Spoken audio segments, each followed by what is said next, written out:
Кыргыз Республикасынын Тышкы иштер министрлигине караштуу дипломатиялык академиясында билим берүү мекемелеринин, мамлекеттик түзүмдөрдүн өкүлдөрүн, ошондой эле билим берүүнү туруктуу өнүктүрүү жаатындагы эл аралык эксперттердин катышуусунда Кыргыз Республикасында жашыл жана санариптик университеттердин моделин түзүүнү талкуулоого арналган тегерек стол болуп өттү. Дипломатиялык академия жанагы Green KG анан санариптештирүү деген долбоордун үстүндө Европалык Erasmus Plus проектисинде иш алып барып жатабыз. Ага биздин партнерлорубуз бар. Ушул Кыргызстандагы университеттердин көпчүлүгү кирет. Ошолор менен бирдикте биз дагы ушул тарапта иш алып барып атабыз. Жашыл экономика жана санариптештирүү боюнча. Мына быйыл эле жайында Ысык көлдүн жээгинде ушул бардык Европа мамлекеттеринен ана биздин университеттердин өкүлдөрүнөн чогулган командага тренингтерди өткөрдүк. Ушул жашыл экономика, санариптештирүү маселелери боюнча. Анан бул бардык окуу жайлардын ушу алып барып аткан иштеринин долбоорлорго катышуусунун алкагында жүрүп жаткан иш. Бул келечектүү иш деп эсептейм мен. Анткени бул жана биз айткан климаттын өзгөрүшү бардык адам баласынын жашоосуна таасирин тийгизип жатат.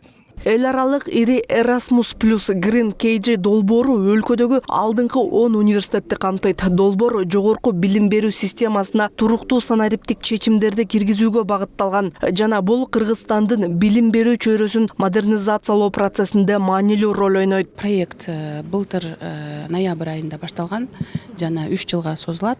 Биз 1 жылда эң биринчи биздин максатыбыз ошол университеттерден ар бир университеттен 4төн болгондо ошо 50дөн ашык адамдарды эл аралык эксперт, жашыл жана санарип боюнча эл аралык эксперттерди даярдадык. Алар жанагы Вильнюс университети, жашыл университет боюнча алар биринчи орунда экен. Европада Green Metric деген программа боюнча мына биз алардын опытын көрүп келдик. Тренингтерден өттүк, жана ошондой эле вебинарлар болду, алар өткөзүп беришти. Жана ошондой эле Гамбург университетинен санариптик чыктарыбызды өздөштүрүп келдик. Иш-чарада жашыл жана санариптик университеттердин улуттук модели, билим берүү мекемелериндеги энергетикалык натыйжалуулук, чыгашаларды азайтуудагы чечимдер, жогорку окуу жайындагы туруктуу жана санариптик өнүктүрүү жаатындагы башка өлкөлөрдүн тажрыйбалары талкууланды. Санариптештирүү, цифровизация, электрондоштуруу деген процесстер бизде чак эле калыптанып, азыр өнүгүү жолунда бара жатат. Биздин окуу процесс толугу менен автоматташтырылган.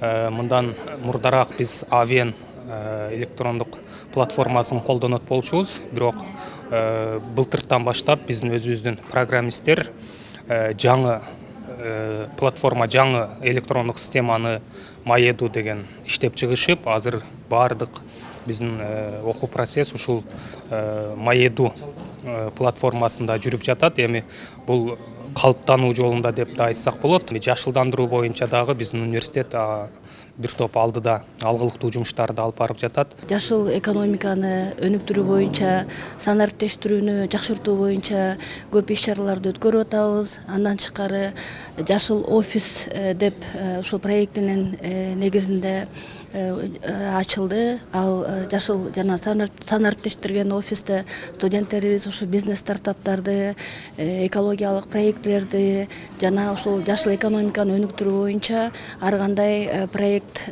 сунуштарды иштеп чыгышат.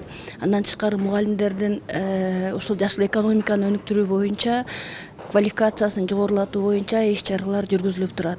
Биздин студенттердин ошол мамилеси, чөйрөгө болгон мамилеси, мисалы жаратылыш ресурстарын сарамжалдуу пайдаланыш керек экендигин, ошол эле таштандыларды иштетүү үчүн аларды сортировка кылуу керек экендигин, андан тышкары ошо чөйрөгө туура мамиле кылуу үчүн санариптештирүү процессин киргизүү өтө маанилүү экендигин студенттерибиз дагы түшүнүп калышты. Долбоордун алкагында жогорку окуу жайларда аянтчалар түзүлүп, студенттер тарабынан иштелип чыккан жашыл экономиканы өнүктүрүүгө багытталган креативдүү чакан стартаптарда каржыланып келет. Студенттерибиз аябай акылдуу жана абдан жакшы бизге стартаптарды, идеяларды берет. Мисалы үчүн эко баштык долбоорун сунуштап атышат. Ошо тойго барганда жана пластиктерди переработка көп болот деп жанагындай эми биз кыргыздар баары бир жашообузда тойлор болот. Биз ошолор менен жашайбыз да.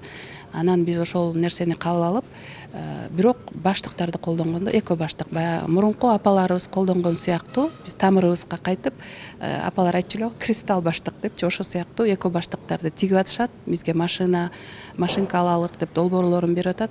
Биз аны колдоп берип атабыз.